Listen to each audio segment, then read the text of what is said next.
一名护士惊恐地从产房里跑了出来，似乎看到了什么可怕的东西，就连经验丰富的医生也慌了神，挥舞着手让人赶紧离开。不久后，整个医院都被警方封锁，周围还缠满了红绳。这时，一群西装革履的人冲进产房，只听里面传来一阵恐怖的怪叫，吓得他们立刻退了出来。为了捉住里面的东西，警方运来了一个巨大的铁笼。等推出来时，铁笼被黑布裹得严严实实，只能隐约听到孩童的啼哭声。没人知道里面装着什么。从那天起，凡是参与了这件事的医生跟护士，全都人间蒸发了。许多年以后，一档恐怖热线栏目接到了一个名为克里斯的来电，讲了个儿时发生的怪事。当年他和6个小伙伴玩耍，不小心将球踢下了山坡。克里斯去捡球的时候，发现山脚下有一栋平房。出于好奇，克里斯从门缝里钻了进去，但没多久，他就惊恐地跑回了宿舍，躲在墙角瑟瑟发抖。好大的头影，好多眼睛！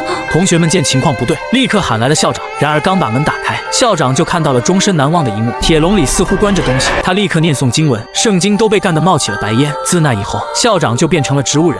克里斯，你一直都没有告诉我们，你到底看见了什么？大头怪婴。阿伟听后立刻来了兴趣，当即决定以大头怪婴为主题做一期节目。为了收集更多资料，他们找到了当年下瘫的校长。校长女儿阿美表示，不久前有7个人来医院探望过父亲，其中一个男人就叫克里斯。众人前脚刚离开，瘫痪的校长竟然睁开双眼，死死地盯着他们。当晚12点，恐怖热线准时开播。很快，克里斯再次打来电话，可里面传来的却是一阵诡异的笑声。紧接着，2名主持面露惊恐之色，似乎看到了什么可怕的东西，坐在那里一动不动。阿伟发现异常，立刻冲进了演播室，问他们在搞什么。我觉得我附近多了一个人。众人闻言顿时感到后背发凉。录音师回家后反复观看直播时的录像，突然发现了什么可怕的东西。隔天一早，阿伟就接到了录音师失踪的消息。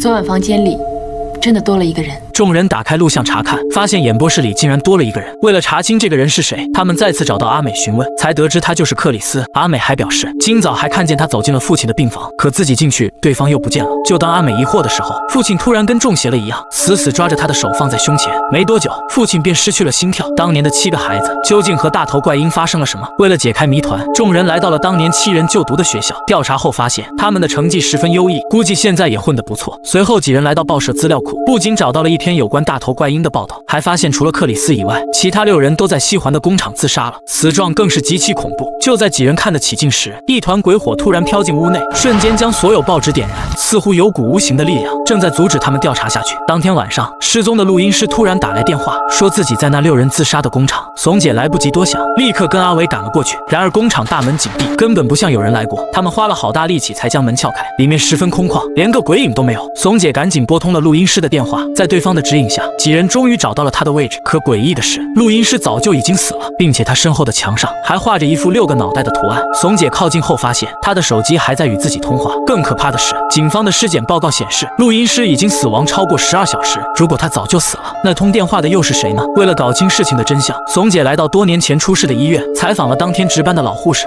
在1961年，是不是有一个大头怪婴在这间医院出事？你在哪儿知道这个资料的？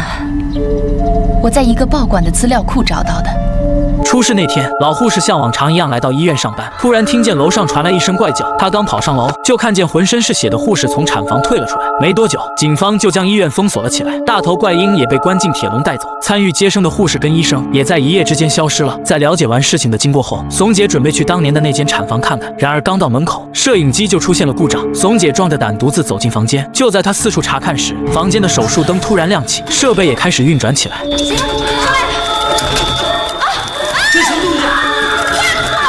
好在摄影师及时赶到，房间才恢复平静。看着打翻的凳子，怂姐知道刚刚那不是幻想，但她不仅没有害怕，反而找了个神婆，想请她帮忙把那6个人喊上来问话。你干嘛非要知道呢？已经有人出事了。我一定要知道。好，你想知道是吧？那你就带我去那个6个人死的地方，我帮你请他们上来。不过是祸是福，就看你的命了。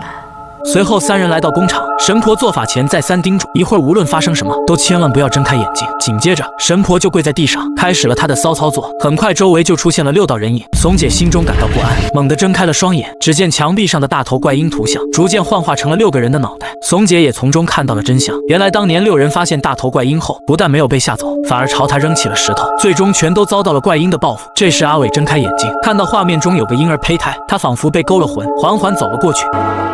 别过去！别过去啊！就在阿伟即将触碰到胚胎时，神婆强行中断施法，瞬间破除了幻境。等两人清醒过来，神婆已经被大头怪婴反噬了。第二天，警方传来消息，他们在录音师的眼镜上发现了克里斯的指纹，而克里斯3年前就已经死了。最后，警方将此案归于灵异事件，决定结束调查。然而就在当晚，怂姐突然接到一个男人的电话，声称知道大头怪婴的藏身处。他们半夜来到对方所说的地点，这里极其阴森，墙上还有很多血手印。没多久，他们就发现一个铁笼和一盆米饭，但大头怪婴却不见了。就在这时，阿伟突然大叫起来，呼吁着怂姐赶紧跑，似乎看到了什么可怕的东西。出来的时候，怂姐发现黑暗中有个人影朝她缓缓走了过来，仔细一看，竟然是个面目全非的红衣女人。